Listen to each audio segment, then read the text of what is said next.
Is there a relationship between Mithra and Jesus? No. This is a common myth that has been popularized by a popular YouTube video called the Zeitgeist around 15 to 20 years ago. It has no support in academia. No academics support this idea.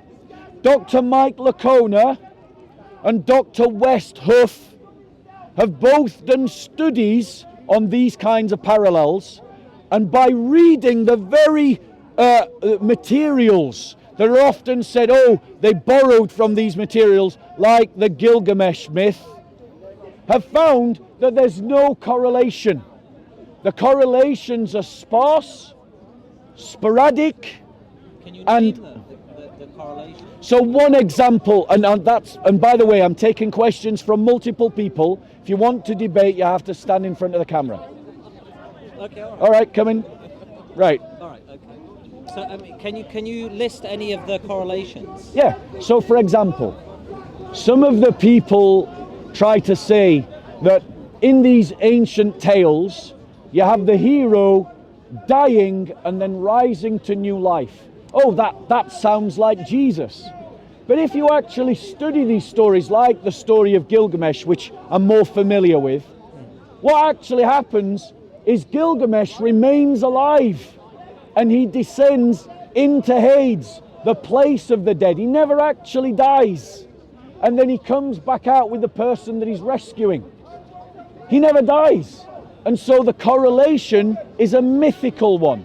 It's a construct. Christianity is not rooted in any Iron Age or Greek myth. Christianity is rooted in Judaism. I'll give you another example. They'll often say, oh, Christians believe that Jesus is the Son of God, and that Romans and Greeks believed that Achilles and Hercules were the sons of Zeus. But if you look at those myths, Zeus comes down as a swan and rapes a woman. And that's how his children is born. Such a thing doesn't exist in Christianity. And that the Son didn't exist prior to the conception.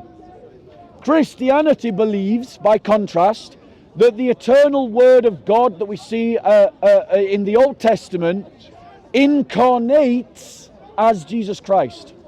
So again, the correlation is spurious. Okay, well, the thing is that it's not. There are some academics who do believe, and if you read Herodotus, I'm sure you've heard of Herodotus, the father of history.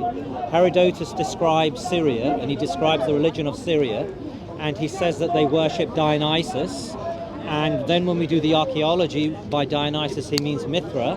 Mithra is the similarities between Mithra and Jesus are there's multiple similarities, and we know that the religion of Mithra spread across the whole of Europe and was the most popular religion around the time that Christ is supposed to have been born, and that and also in Herodotus he does refer to Christos.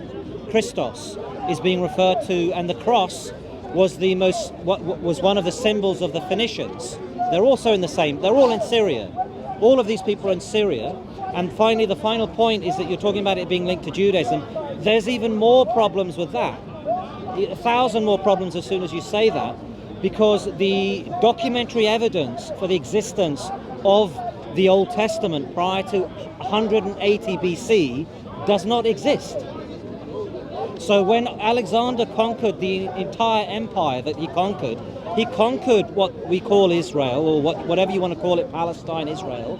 He conquered the whole of Egypt, he conquered the whole of Syria, and what he found was no Jews, and he found no Christians, but he did find a lot of people worshipping what the Greeks called Dionysus and what the Syrians called Christos or Mithra. And Mithra is very, very similar to Jesus, and it's the most popular religion in the region. And there is a conflict. Final point. There is a conflict between the Egyptian-based Alexandrian Ptolemaic religion, which I think we can kind of call the Judaic, the Pharisee religion, and the religion of Syria, which is the kind of Christian religion. They two are in conflict with each other. They don't agree about things like circumcision. So the Syrians are saying, stop the circumcision, and the Egyptians are saying, no, we are going to continue circumcision. Can I reply? Yeah. Okay. So, ladies and gentlemen, I want to suggest to you that what you just heard was a load of poppycock. Here's why. Right? I have Herodotus's book at home. I have read Herodotus's book. I have not found, maybe I've forgotten, maybe you can find the references, but I've not found any of the things that he said was in the book. So I would like him now to quote for us, so I can go back and check in my own copy of Herodotus. I would like the references to what he just said, so I can note them down and reference them in the actual book that I possess. I am be curious if you can actually do that. Secondly, the idea that Alexander did not find Jews, it's a complete myth. We know this is poppycock because the successor to Alexander's empire was fought by the Jewish family of the Maccabees. That's what you find if you read the book Maccabees 1, Maccabees 2, Maccabees 3. The successors to Alexander the Great fought a war against rebelling Jews that we have the historical books for, called the books of Maccabees, ladies and gentlemen.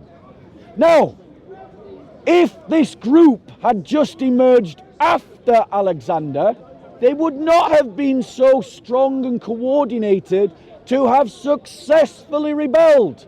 But they did, having overthrown the rule of the Greeks. Furthermore, we have archaeological discoveries that predate the Alexandrian Empire that you can find in the British Museum. Xerxes of the Persians, who Alexander destroyed, references the Jews in his official documents that you can find in the British Museum. Sorry, I'm talking now. I let you talk. So this idea that Alexander conquered the whole world and he didn't find any Jews is a total poppycock lie, ladies and gentlemen. And we have hard evidence to demonstrate its falsity.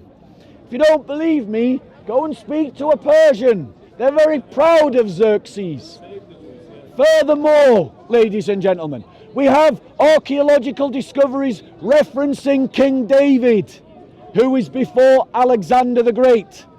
We have archaeological discoveries referencing Yahweh before Alexander the Great. We know that the Temple Mount was built upon as a temple before Alexander the Great. This kind of poppycock comes from YouTube, Google searches and YouTube videos. It doesn't come from academic study. If you want real academic study, go and look up Dr. Mike Lacona on this topic. Go and look Dr. Wes Huff on this topic. Okay, so in response you've made a number of claims. One is quite dramatic, that there is no academic or archaeological evidence. I would argue on the contrary that there is overwhelming and conclusive archaeological and academic reference. I would argue that the so-called Bible itself, the 5 books, is itself quite an important piece of evidence, because that does kind of line up with this a bit. I will just mention Alexander and Herodotus because you brought these two up. In terms of Herodotus, just do a search on Dionysus. You will find lots of references to Dionysus, and you will find the references to Dionysus being the god of the Syrians. And in Syria there is a guy who ends up ruling the whole region, and his name is actually Mithra. I'm sure you've heard of Mithra, very famous figure in history. And now going back to Alexander and his conquest, well, he founded a city in Egypt, and that city was called Alexandria. And the city of Alexandria is very famous because Cleopatra was based in this city, and Antony and Caesar were in this city. Caesar's power was based on bank loans from this city. So he was in conflict with this city, and he actually attacked the city because he defaulted on his bank loans. A lot of people aren't aware of that. But going back to whether this is a myth. The people, Jews or not, this is widely debated in the classical era. I'm sure you've heard of Plutarch. I'm sure you've heard of Tacitus. Look those sources up. Tacitus and Plutarch, the two most famous Latin and Greek historians, they themselves say that it is a myth. There is no such people as the Jews as far as Alexander the Great was concerned. And let me just coming to the decisive point. In the city of Alexandria in Egypt, there was a family called the Alexander family. Now, whether that's really the same family as Alexander the Great, we don't know. But we do know that Alexander the Great followed a religion. His son was called Alexander the Fourth. He followed a religion, and that religion was called Zeus Sabazius. Zeus Sabazius, remember that, and look it up online. You will even find Wikipedia references to Zeus Sabazius. Now that sounds very similar to Zeus Sabbath. Can I reply? And I'm sure you've heard of Zeus Sabbath because the Jews in Rome were called the worshippers of Zeus Sabbath. Can I reply? And yes, you will, but just let me finish the point. I'm coming to the conclusion. And finally, in Iraq itself, and we all know that the legendary Jews were expelled to Iraq, and then they created the Babylonian Talmud, and this is what they still worship today as their most sacred text. We know that Zeus Sabazius, or the Sabbath, that term is also archaeologically found and referred to in Iraq itself. So I'm coming to the conclusion with Alexandria. This Alexander family exists in Alexandria. If you go even onto Wikipedia, it acknowledges without any dispute, go to the section on the Old Testament or Tanakh or whichever term you prefer to use, it does say that there's different documentary hypotheses on where it came from. No one knows to this day where the Old Testament came from, but the most popular theory is a bunch of people were hired by the Ptolemies and they wrote the Old Testament between approximately 220 BC and 180 BC. It then appeared in 108, let me finish. It then appeared, I'm finishing, I promise I'm finishing. It appeared in 180 BC and then it spread across the entire classical world, and it was the most famous book in the classical world after 180 BC. Final point is on Alexandria. Very last point. Very last point. Make it your last point. In Alexandria, wait. in the time... Be clear. I'm not giving up the space for you to give a sermon. Okay. You need to finish. I'm finishing, I promise. You need to finish on this point. I'm finishing you go on on this to point. make another point. Alexandria. So in the city of Alexandria, in the 3rd century BC, they say there's only 2 people living there. Greeks, Phoenicians. However, Josephus, who is the guy who you would be referring to, and you believe it's all true, that's Josephus, he argues that, and he's the famous guy for arguing that. There's a Manetho guy in Alexandria who wrote a famous book saying, no, there's no such people. He wrote a history of Egypt. They don't exist. It's the Hyksos that are actually being referred to. Josephus refers to only 2 groups living in Alexandria when he is alive, and he's alive around the time of Jesus. So he would have known Jesus because he was in Jerusalem when Jesus is supposed to have lived. And he's the only independent source that claims that Jesus existed, by the way, is Josephus. He's the only source. There are no other sources. Right. He says there's only 2. This is the last point. Finishing. I am finishing. You need to finish. I am finishing. Right. You need to finish. Okay. Because I have not given up my Q&A for you to give a sermon. Okay. So you're going to stop now. I'm going to reply. So the last point.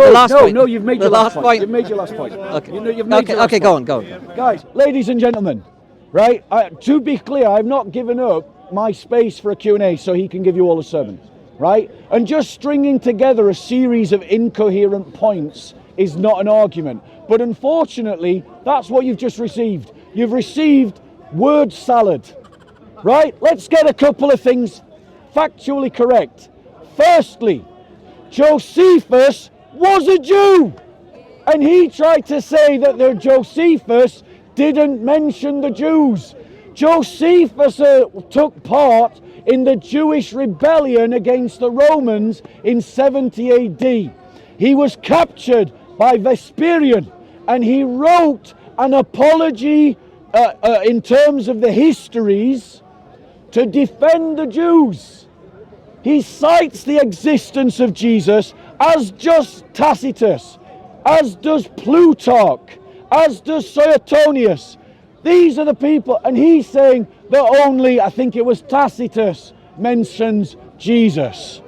The fact of the matter is, ladies and gentlemen, these kinds of arguments are coming from ignorance, and they are relying upon your ignorance. Plutarch wrote the lives of the Caesars. Ladies and gentlemen, it is undeniable that the Jews existed in the first century. Undeniable that they existed in the first century, and it is undeniable that they existed centuries before. Here's why. Because Pharaoh on the pyramids or on a tablet says that I have laid waste Jerusalem. He's talking about the Jews. And this is before, ladies and gentlemen, Alexander the Great. So this argument that this brother is trying to make is based out of complete ignorance. The archaeological evidence, the documentary evidence to the existence of the Jews is undeniable. He's trying to say that it was made up, maybe in the Babylonian Talmud. I'm not quite sure where during the Babylonian captivity. Is that where you're trying to say it was? The Babylonian captivity predates Alexander the Great. That's where the Samaritans come from. So what you're hearing here is a litany of ignorance. Jesus Christ is a Jewish figure, the existence of which is undeniable to every serious historian. Nobody denies that Jesus existed. No serious historian denies that he was crucified. Amen. Ladies and gentlemen. And if he was crucified, Islam is false. Amen. If he was crucified, this narrative is false. Amen. Because the reason why Christians adopted the cross was because of the crucifixion. Amen. It wasn't because of some Phoenician Mithra symbol. And please note, he hasn't given the quotes for Herodotus, which I've asked him to produce. He's asserted Herodotus said things, but he hasn't proven it. And I have a copy of Herodotus's book at home in my own personal collection. I've read the book, and nothing of what he said sounds familiar to what I read. So either I've forgotten, or he's speaking in ignorance, or he is lying, ladies and gentlemen. So I want to ask him again, produce the quotes from Herodotus to your claims. Now, he mentioned Dionysus, and this is what I mean. He's just chucking random things at people in an incoherent way. Let me tell you about Dionysus. Dionysus was the Greek god of chaos and fun and partying. He is the god of sex and passion and alcohol and partying and basically just being liberal on a Friday night. That's the religion of Dionysus. Mithra was an entirely different religion, and he's confusing the two of them. But Dionysus never did anything that looks like what we say about Jesus, so I don't even know why he's bringing him up. But then he says, well, Mithra did it. What exactly did Mithra do that is like Jesus? Let's actually hear what it is.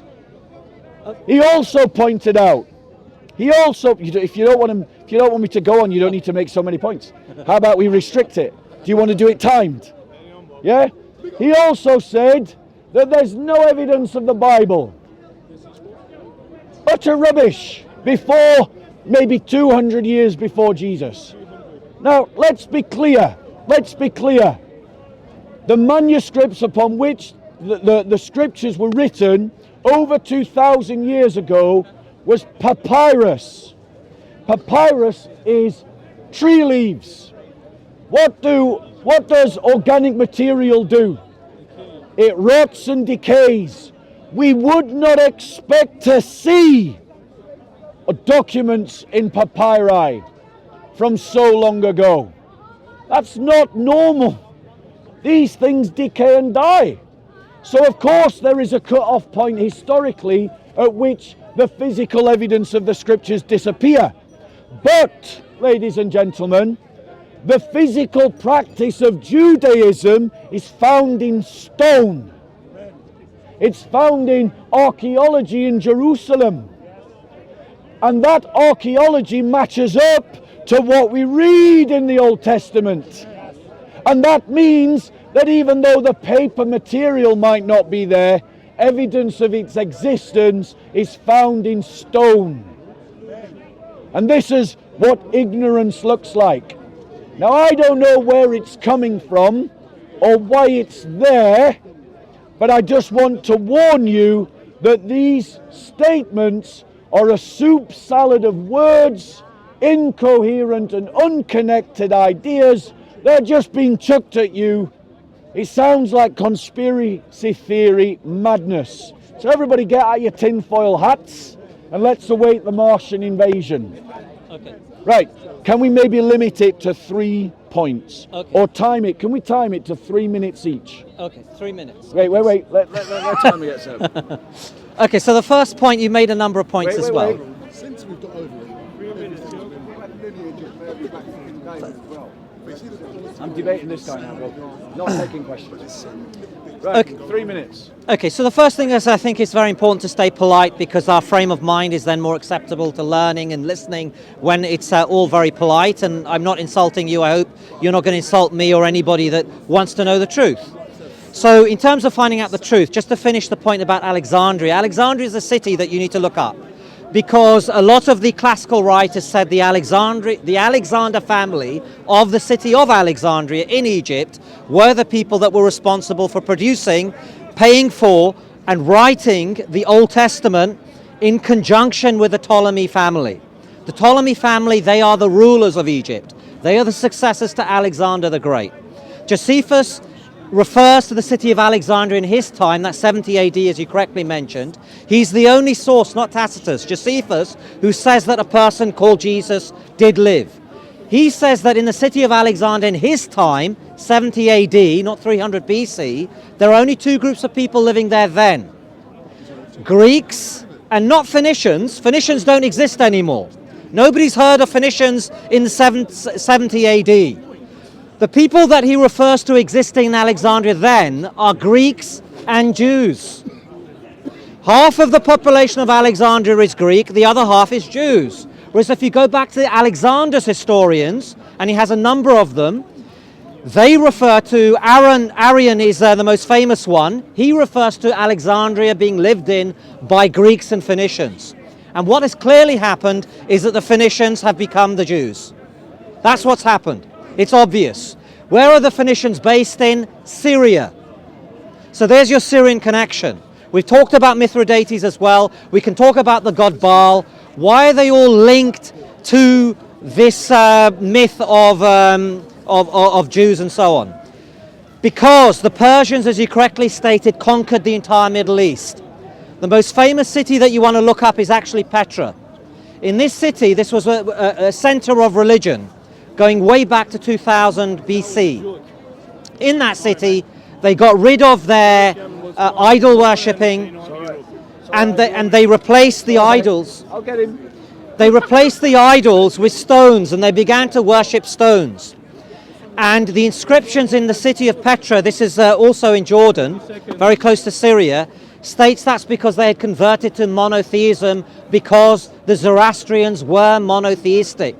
And they encouraged all of their conquered populations to become monotheistic. So in Yemen, they worship the god Baal, who is the origins of Allah. And in the Egypt, they worshipped, obviously, Yahweh, who is actually linked to Shiva. It's the same word with 2 consonantal shifts. And obviously in Syria, they worship Mithra, and the Greeks called Mithra Dionysus. Finished. Right. So, ladies and gentlemen, let's talk about the writing of the Old Testament in Egypt. There was a production of the Old Testament in Egypt. It's called the Septuagint. The Septuagint was a translation which means that, obviously, the thing that you're translating exists before your translation. The Septuagint was in Greek. That means they were translating from an earlier document in Hebrew. This is not, ladies and gentlemen, the invention of the Old Testament. And he hasn't addressed the point that I raised, that physical archaeology corresponds to the narrative of the Old Testament Bible. Don't believe me, think I'm lying, then I invite you all to go on a Bible tour at the British Museum, where a happy, healthy, nice and friendly Christian will walk you all around the British Museum, showing you stone artifact after artifact after artifact that corresponds with the Old Testament. Now, he has repeated the same mistake again, that Jesus is only referred to, was it Tacitus you said? Josephus. By Josephus. Now let me prove him wrong. Right? This is what Tacitus said. He said only Jesus refers to Jesus. Josephus refers to Jesus. This is Tacitus. Nero fastened the guilt on a class hated for their abominations called Christians by the populace. Christus, from whom the name had its origin, suffered the extreme penalty during the reign of Tiberius at the hands of Pontius Pilate, and the most mischievous superstition, thus checked for the moment, again broke out not only in Judea, the first source of evil, but not even in Rome. So that's a reference by Tacitus to Jesus. Let's go on. Pliny the Younger. They were in the habit of meeting on a certain fixed day before it was light. Then they sang in alternate verses a hymn to Christ as to a God. That's a reference. And bound themselves by a solemn oath not to do any wicked deeds, but never commit adultery or fraud. Let me give you another one. We know that Josephus mentions it, that's not in dispute. In the Babylonian Talmud it says, on the eve of the Passover, Yeshu was hanged for 40 days before the execution took place. So there you go, references apart from Tacitus. Go on. Okay, so just one final point on that. That if you look at Herodotus, we're coming back to that book. By the way, this was written in 500 BC, 500 years before Jesus is supposed to have been born. And he does refer, you can look it up, Dionysus, number one thing to look up after this. The second thing you can look up is Christos. So Herodotus refers to those that worship Christos over and over again. So many times when I listen to it, you can get it on Audible and listen to it. I highly recommend it. I was shocked how many times he was referring to Christos. Herodotus wrote in 500 BC, 500 years before Jesus is born. They are worshipping Christos in Syria. How do you explain that? I cannot explain that. I'm just trying to find answers. I'm just trying to find out the truth. But you've been very polite. I really appreciate your time, and it's been a very interesting thing, but my daughter wants to go for a walk. So thank you very much for your time. Right, I'm going to take your 2 minutes. Okay, and sure. add it to mine. Okay, go. I've now got 5 minutes. Okay. Right, so notice, he didn't notice the moment I got him out on telling you a lie, that only Josephus referred to Jesus, suddenly it's time to go for a walk. But it's not just Tacitus and Josephus and the Babylonian Talmud, it's also Lucian. Lucian says that Christians worship a man to this day, the distinguished personage who introduced their novel rites and was crucified on that account. Who do Christians worship that was crucified? Jesus. So Lucian references Jesus. So clearly he was factually wrong on that point. He was factually wrong when he said that Alexander went across the entire world and never found the Jews. Bearing in mind that at the British Museum you can find artifacts from Persia that predate Alexander the Great that explicitly reference the Jews. Or in Egypt, you can find artifacts that explicitly reference the Jews. Or the books of Maccabees that talk about the Jewish rebellion against the Greek empires that were the direct successors of the Alexandrian Empire. But he didn't address these points. Notice also, once again, he cited Herodotus. He said he's listened to it many times. But when I asked him to provide a single reference, because I have Herodotus's book in my house, he has not once produced a quote to back up what he says. Now, for the sake of argument, let's pretend that Herodotus does reference Christus. You've gone over. Yeah, no, I haven't. I'm using your 2 minutes that you gave up. Now I'm using my 3 minutes. Now, ladies and gentlemen, let's pretend Herodotus. Let's pretend you gave up your time. No one forced you to. Let's pretend. Well, thanks very much. Okay, he's going to walk away. Yeah. That's all right. Wait, brother, before you go. Brother, before you go, I'd like to give you a gift, just to show there's no hard feelings.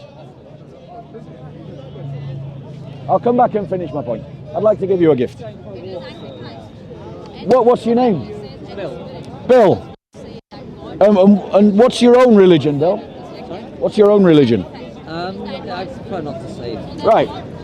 Remember that one of my arguments is about the temple predating the Old Testament and predating the Alexandrian Empire. So this is a book about the temple for you. That's great. Thanks a lot. Thank you. Have a good day. God bless. These kind of myths, ladies and gentlemen, are passing for education in our society, and it's a production of the fact that we've never had access to so much information in the world, and that the production of information has never been so democratized as it is at the moment. And so anyone with access to the internet and a camera can change a wiki post or can produce a video to argue whatever point they want. And so it is really important for Christians to rediscover the importance of academia and rediscover the idea of studying under Christian scholars. And it's important that all of us actually recognize the importance of real study and research over listening to your most emotional preacher. Okay? Right? Because if you don't, you end up doing that. Any questions on any aspect to the Christian faith? I think you had a question.